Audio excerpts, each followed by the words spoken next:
canal Ricardo Oliveira.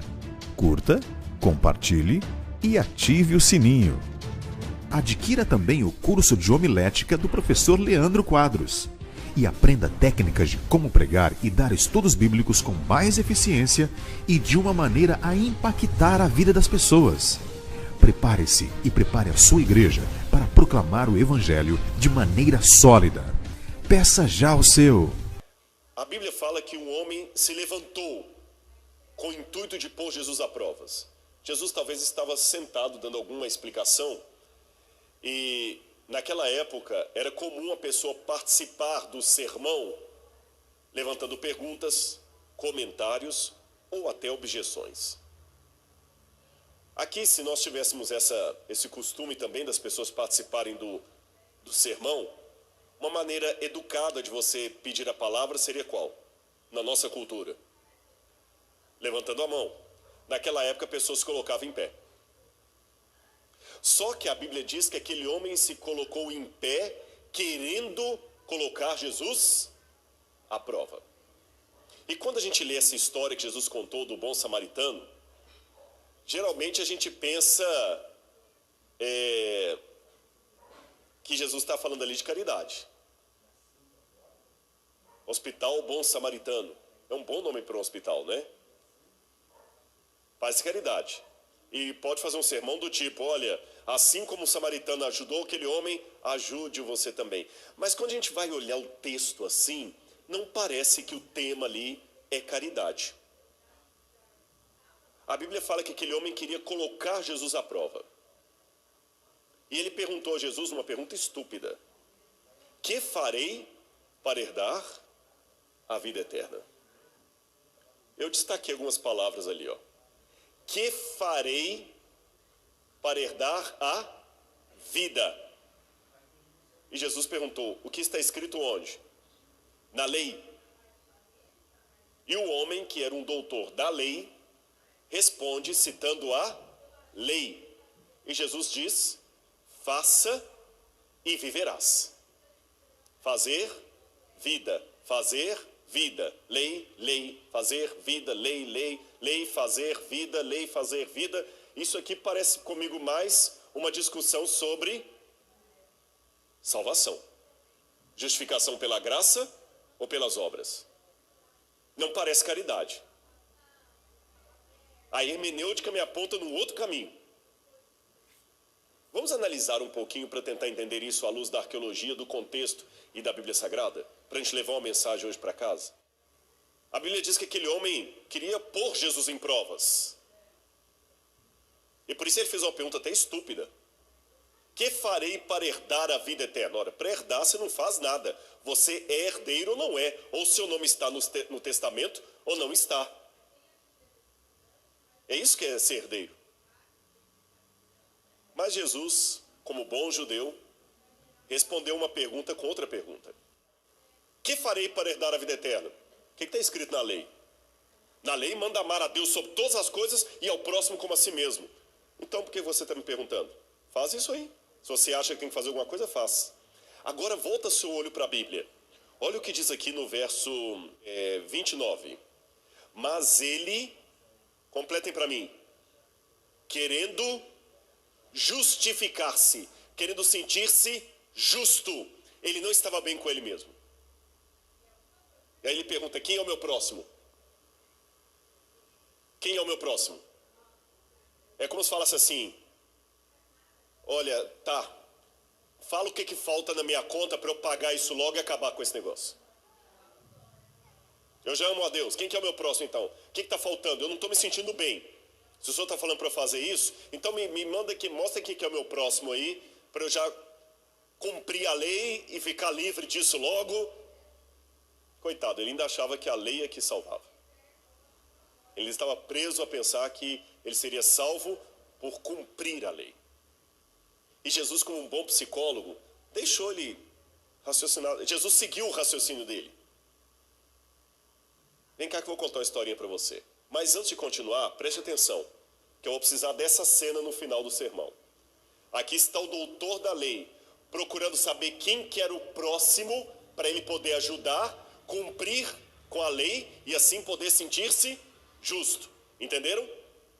Quem é o meu próximo para eu ajudar? Fala quanto falta para pagar esse negócio aí, para liquidar isso logo. Já puxando o talão de cheque. Quanto que falta para pagar isso aí? Aí Jesus contou a historinha que vocês leram. Certo homem descia de Jerusalém para Jericó e veio cair na mão dos ladrões. E os ladrões tomaram tudo o que é dele. E o homem estava caído na beira da estrada, ensanguentado. Aí passa, quem que é o primeiro que passa na parábola aí? Quem, igreja? Não ouvi ainda quem? Sacerdote. O sacerdote passou de largo. Por que o sacerdote não ajudou aquele homem? Vamos fazer perguntas ao texto. Por que o sacerdote não ajudou aquele homem? Posso responder por quê? Olha para mim aqui, não esqueça nunca mais. O sacerdote não ajudou aquele homem porque ele era fiel à lei de Deus. Ele era fiel a Deus. Não entendi, Rodrigo. Deu um nó aqui agora. O sacerdote pecou porque ele era fiel. Exatamente. Ele era sacerdote. O que a lei de Moisés falava? Que quando a pessoa estava exercendo como sacerdote, ele tinha que estar sujo, limpo, purificado. E enquanto estivesse purificado, ele não podia ter relação sexual, ele não podia tocar em cadáver, ele não podia tocar em sangue. Que curioso. Se eu estiver certo, então, Jesus está ensinando com essa história que dá para ser infiel sendo fiel. Viu que paradoxo? Você pode transgredir a lei de Deus cumprindo a lei de Deus. E deu um nó na cabeça daquele doutor, porque lembra, quem é o meu próximo para eu terminar de pagar esse negócio aí já? E Jesus mostrou para ele alguém que, sendo fiel, estava em falta. Não estava amando o seu semelhante. Quem que veio atrás do sacerdote? Quem? Levita. Curioso que... Por que o levita não ajudou? Não era pelo mesmo motivo do sacerdote. O levita não estava oficiando no templo. Ele podia cuidar do homem. E quer uma prova que o levita tentou fazer alguma coisa? Olha aqui o que diz. Veja comigo aqui, olha. Lucas capítulo 10, versículo 31. Por casualidade, um sacerdote estava descendo por aquele mesmo... Não ouvi? Um sacerdote estava descendo por aquele mesmo caminho. De igual modo, um levita descia por aquele... Não ouvi. Vamos de novo. O sacerdote descia por aquele mesmo caminho. E o levita por aquele mesmo lugar. Por que um diz que fez por aquele caminho, outro aquele lugar? É que no original grego dá a entender o seguinte. O sacerdote, o homem caído à beira da estrada, essa almofada, essa poltrona aqui. O sacerdote, para não se contaminar, fez isso aqui, ó. Nem passou perto. Já o levita chegou perto, olhou, examinou e não fez nada. Por que será que o levita não fez nada? A resposta talvez esteja aqui. Quem for para Israel vai poder ver restos da estrada romana original que ligava Jerusalém a Jericó. Até hoje existem pedaços dessa estrada romana lá. E ali em cima vocês estão vendo restos de uma fortaleza herodiana. E acima dela fizeram uma fortaleza bizantina. E do outro lado da estrada moderna você tem restos de uma... Antes de entrar nisso, eu quero só dizer uma coisa que chamou atenção. Isso aqui do lado de cá é restos de uma pousada do primeiro século, do período do segundo templo. Então, se essa história, que nem toda parábola é história com E, algumas parábolas podem ser baseadas em fatos que aconteceram. Se essa história for uma história que de repente aconteceu de um assalto que Jesus contou, pode ter acontecido por ali. E o que me chamou atenção é que essa estrada que liga Jerusalém a Jericó, ela quase não tinha, a estrada romana eu digo, quase não tinha curvas, olha lá o desenho.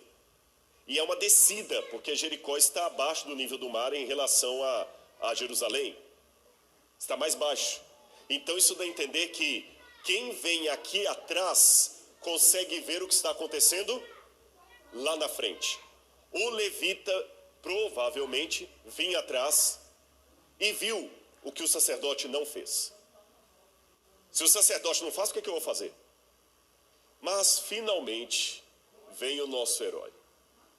Um samaritano que seguia o seu caminho, que significa, olha, veja, o sacerdote descia por aquele mesmo caminho, o levita por aquele mesmo lugar, mas o samaritano seguiu o seu caminho. Ele andava pelas montanhas lá para evitar a estrada, porque ele não podia usar uma estrada que os judeus usavam. Mas quando o samaritano viu aquele homem caído lá, ele tirou de si o preconceito, o medo da rejeição, o medo de receber pedrada, que ele podia ser apedrejado por um judeu ali. Desceu correndo e pegou aquele homem, sem olhar se tinha problemas ou não. Irmãos, eu não quero aqui criar uma... Dietrich Bonhoeffer falava do mito da graça barata. Ele dizia o seguinte: a graça é de graça, mas não é barata. Eu não estou querendo aqui desdenhar das coisas de Deus, mas aprendam duas coisas. Em primeiro lugar, a gravata não pode ser mais importante que o pescoço que está por detrás dela. Mas tem gente que por causa da gravata corta o pescoço.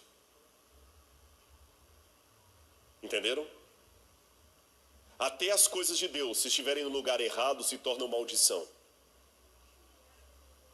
Até as coisas de Deus, se estiverem no lugar errado, se tornam maldição. Aquele samaritano pegou o homem, cuidou dele, botou no seu animal e o levou até a hospedaria. E Jesus, ao final, devolve a pergunta para o homem. Mas eu quero voltar aqui. Qual foi a pergunta que o doutor da lei fez para Jesus, por último, antes dele contar a parábola? Quem é o meu próximo? E vocês lembram que eu falei, olha, o doutor da lei está perguntando, quem é o meu próximo para eu ajudar? Então aqui está a silhueta do doutor da lei e do outro lado a silhueta do próximo. Se aquele é o próximo, esse é o doutor da lei. Só tem dois personagens aqui, o próximo e o doutor da lei. Olha como Jesus inverteu a pergunta. Quem foi o próximo? Quem foi o próximo daquele que caiu nas mãos dos salteadores? Vocês perceberam isso? Você está querendo saber quem que é o próximo para você ajudar? É você que está precisando de ajuda. Você que precisa de ajuda. É você que precisa ser ajudado. Você que se levantou querendo me colocar em provas, na verdade você está querendo se sentir justo. Você precisa de salvação. Você que está caído no chão, ensanguentado, e de repente nessa noite, eu estou falando para pessoas que estão caídas e nem se deram conta que precisam de ajuda. E sabe por que às vezes você não encontra ajuda? Porque a primeira coisa que você precisa ter é a humildade para aceitar a ajuda de alguém que você despreza, de alguém que é samaritano, porque Jesus muitas vezes é a figura desprezada desse mundo. Jesus hoje está fora de moda. Por quê? Porque Jesus é criacionista. Jesus acreditava na literalidade da Bíblia. Jesus acreditava que Deus criou o céu e a terra. Jesus acreditava no casamento como a Bíblia coloca. Jesus acreditava em coisas que hoje são consideradas fora de moda. E você tem que ter a humildade para aceitar que esse Jesus, considerado samaritano por muita gente, aliás, ele era chamado de samaritano por alguns judeus, esse Jesus salve você. Um Jesus que não está nos padrões do politicamente correto. E pegue você e leve você. Quando Deus te salva, Ele não te salva para te deixar no mundo, Ele te tira do mundo, mas Ele ainda não te leva para a Nova Jerusalém. Ele te traz para a hospedaria, para a igreja. E ser salvo requer um grau de humildade muito grande. Primeiro, para admitir que eu preciso de salvação. Segundo, para não atrapalhar o meu Salvador. Terceiro, para deixar que o meu Salvador me salve, mesmo sendo ele um samaritano que eu aprendi a desprezar desde a infância. E quarto lugar, deixar que esse samaritano me leve para a igreja dele, onde todo tipo de gente vem. E o mais interessante, ter a humildade para estar dentro da igreja, cultuando ao lado do samaritano, que eu desprezo, e ao lado do sacerdote e do levita, que recusaram me ajudar. Acesse agora mesmo memorizeabiblia.com. Ricardo Oliveira, proclamando as boas novas do reino. Lembre-se, a verdade sempre vence.